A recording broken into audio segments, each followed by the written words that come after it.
Beneran nggak sih Menteri BUMN Erick Thohir terlibat dalam kasus mega korupsi Pertamina? Apa benar Erick disuap sebesar 50 miliar rupiah dalam kasus itu? Dua pertanyaan ini jadi penting mengingat saat ini viral video yang diposting akun TikTok @brankas.indo. Dalam video itu diklaim hasil penggeledahan di rumah saudagar minyak Riza Khalid bocor ke publik. Narator dalam video itu bilang ada catatan rahasia yang mengungkap tokoh-tokoh besar dalam jaringan terorganisir di korupsi ini. Disebut nama Erick Thohir dan pengusaha Boy Thohir, kakak Erick, dalam jaringan itu. Kapolda Metro Jaya Karyoto, mantan Deputi Penindakan KPK, juga disebut sebagai pelindung jalannya operasi ilegal ini. Dalam catatan itu, para tokoh disebut menerima uang koordinasi. Karyoto menerima 25 miliar rupiah di setiap bulannya, sedangkan Erick dan Boy terima lebih besar, yakni masing-masing 50 miliar rupiah setiap bulannya. Narasi di dalam video itu dibantah Kejaksaan Agung. Menurut Kejagung, narasi dalam video itu menyesatkan. Itu tidak benar. Bocor apanya? Ucap Kepala Pusat Penerangan Hukum Harley Siregar. Faktanya, nggak ada dokumen yang bocor dan tuduhan itu cuma karangan. Memang benar Kejagung sedang mengusut kasus mega korupsi tata kelola BBM di Pertamina. Dalam penggeledahan rumah Riza Khalid, mereka menemukan 144 bundel dokumen terkait kasus ini.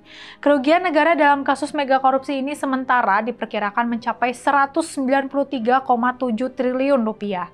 Kejagung sudah menetapkan 9 tersangka, 6 pejabat Pertamina dan 3 pihak swasta. Beberapa nama besar dari industri migas sudah masuk daftar tersangka.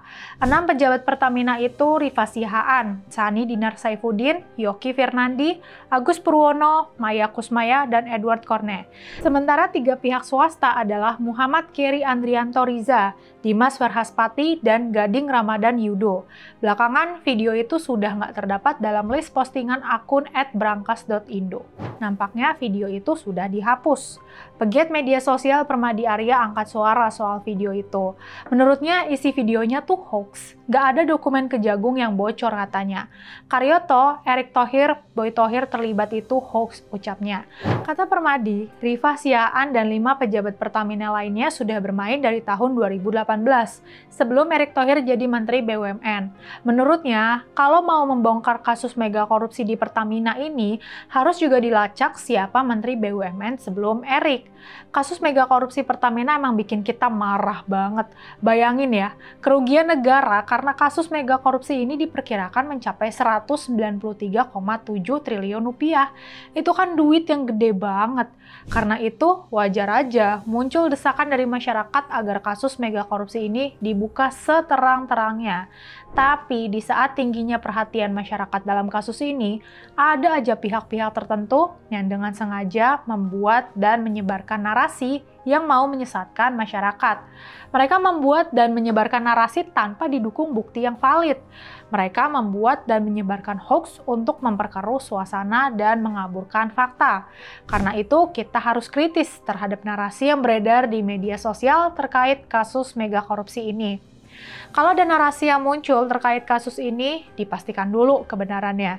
Cek ke sumber-sumber yang bisa dipertanggungjawabkan kebenarannya. Jangan gampang termakan perangkap yang sudah dibuat pihak-pihak yang mau memperkeruh suasana dan mengaburkan fakta. Kita harus tetap fokus mengawal penegakan hukum kasus ini sampai diusut tuntas. Yuk, kita lawan hoax.